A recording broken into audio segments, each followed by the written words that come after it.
जानते हैं कि क्या क्या चीजें एक्सप्लोर की जा सकती हैं, क्या क्या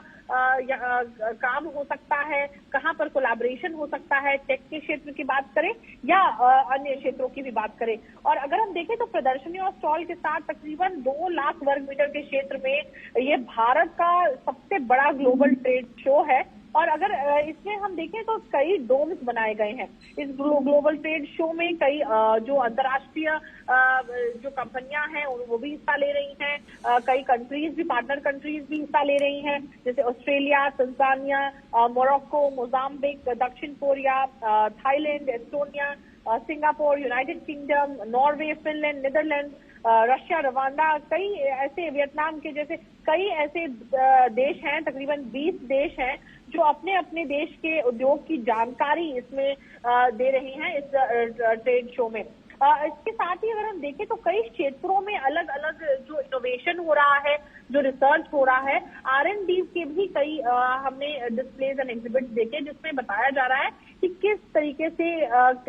जो नए टेक में जिस किस्म का रिसर्च और डेवलपमेंट हो रहा है, किस तरीके से इनोवेशन हो रहा है, उस पर भी खास तौर पर फोकस है इस ट्रेड शो में। अगर हम देखते हैं तो तकरीबन 100 गेस्ट कंट्रीज हैं इस ट्रेड शो में और तकरीबन 33 देश जो पार्टनर कंट्री हैं वो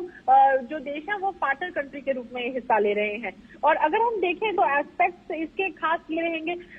हैं कि कृषि और खाद्य प्रसंस्करण है, ऑटोमोबाइल, ऑटो कंपोनेंट्स की बात करते हैं, सेरामिक केमिकल्स की बात करते हैं, जेम्स एंड ज्वेलरी, फार्मास्यूटिकल्स की बात करते हैं, और उसके साथ ही कुछ ऐसे क्षेत्र जैसे पोर्ट और मरीन का क्षेत्र है और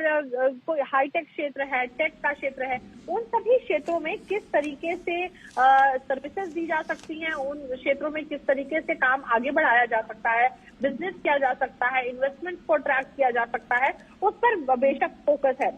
और नए क्षेत्रों की अगर बात करते हैं निखिल, तो ग्रीन हाइड्रोजन का एक जो क्षेत्र है वो बहुत इंपॉर्टेंट है, ईवीज का क्षेत्र बहुत अहम है, सेमीकंडक्टर्स का क्षेत्र बहुत उभरता हुआ है। आज ही प्रधानमंत्री नरेंद्र मोदी ने माइक्रॉन के CEO से मुलाकात की, उन्होंने जो सानंद में, गुजरात में